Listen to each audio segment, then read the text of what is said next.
আসসালামু আলাইকুম রহমতুল্লাহ। আজকে অন্য কোনো বিষয় না, রাজনৈতিক কোনো আলাপ নয়। আজকে প্রবাসী ভাইদেরকে নিয়ে কথা বলবো, আর যারা প্রবাসে আসতে চায় দেশ থেকে তাদের ব্যাপারে কথা বলবো। প্রথমে বলি, যারা প্রবাসে আছে তাদের কি অবস্থা। দেখেন, আমার আজকে রাতে একজনের সাথে কথা হয়েছে, খুব পরিচিত। তো কথা হয়েছে, তাকে দেশ থেকে আনার পরে আপনার আনছে তার কোম্পানিতে দেওয়ার কথা বললা পরে। এখন আমি যতটুকু বুঝলাম, তাকে সে সাপ্লাই কোম্পানির চক্করে পড়ছে, বইরা আপনার ওইখানে তাকে একটা বাকালাই দিছে। বাকালাই দেওয়ার পরে তার সাথে নাকি ধরনের চুক্তি হয়েছে, মাসে 20,000 টাকা দিবে, যেটা বাংলাদেশের টাকা মাসে 20,000 টাকা। অর্থাৎ এই দেশের মধ্যে আপনার 700 সামথিং, 600 সামথিং আর কি টাকা। এই টাকা চুক্তিতে তাকে বাকালাই দিছে। তো হয়তো 4 লাখ 4.5 লাখ টাকা লাগছে এখানে। তো আপনি চিন্তা করেন, 4 লাখ 4.5 লাখ টাকা যদি লাগে, তো কত বছরে 20,000 টাকা করে হলে কত বছরে সে তার সেই চালান তুলবে। আরেকটা বিষয় হয়েছে গিয়া, যারা টাকা ইনকাম করে আপনার, বিশেষ করে যারা ফ্রি ভিসার লোক, তাদের বিষয়টা, তারা অনেক টাকা কামায় মাসে। 1,20,000 কমে হইলেও 90,000 1 লাখ টাকা পড়ে বাংলাদেশের। কিন্তু কাজগুলি খুব পরিশ্রম ভাই। এইসব কাজ, যারা 1 লাখ টাকার কাজ করে, এই কাজগুলি মারাত্মক পরিশ্রম। কাজগুলি আপনাদেরকে আমি এখানে অলরেডি তারা ইয়ার থেকে চলে গেছে, সাইড থেকে কাজ করে। এই যে দেখেন, আপনার এই বিল্ডিংয়ের মধ্যে এই যে দেখেন, এখানে যেই রডগুলি আছে না, এখানে রড, এইগুলি স্কাফোল্ডিং বলে, আরবিতে বলে সিগালা।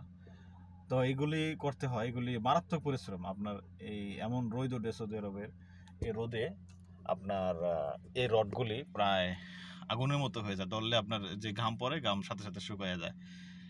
এই ধরনের পরিশ্রম যদি করতে পারেন, তো তাইলে আপনার মাসে মোটামুটি 1 লাখ টাকার মতো থাকবে। আকামা যদি থাকে আপনার, তাহলে আকামার খরচ এনে মাসে আবার ধরেন 1,000 রিয়াল। আকামা নিজের খরচ টরচ এগুলি 1,000 রিয়াল ধরেন।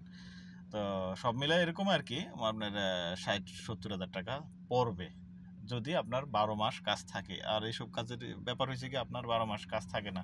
এখানে 2 মাস করছেন, 3 মাস পরে আপনাকে এখান থেকে না করে দিব, কাজ শেষ, আপনাকে না করে দিবে আর কি, এমনি না।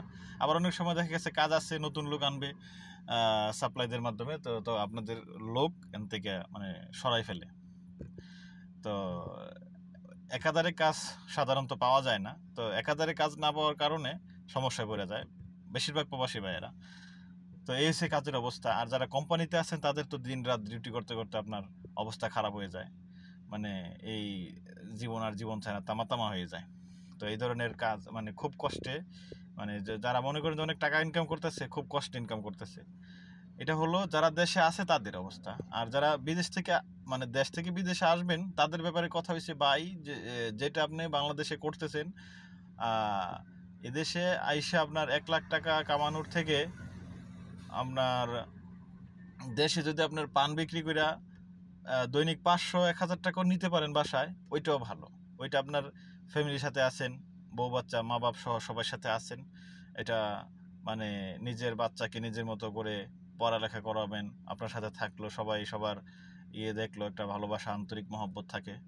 তো ওইটা অনেক ভালো। দেশে থেকে যারা মনে করে যে বিদেশে অনেক ইনকাম, আমিও আগে ভাবতাম, আমার একটা ধারণা ছিল, কিন্তু এখানে আইসা খুব কঠিন, বিদেশটা খুব কঠিন।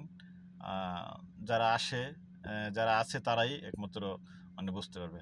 আসসালামু আলাইকুম রহমতুল্লাহ, সবাই ভালো থাকবেন।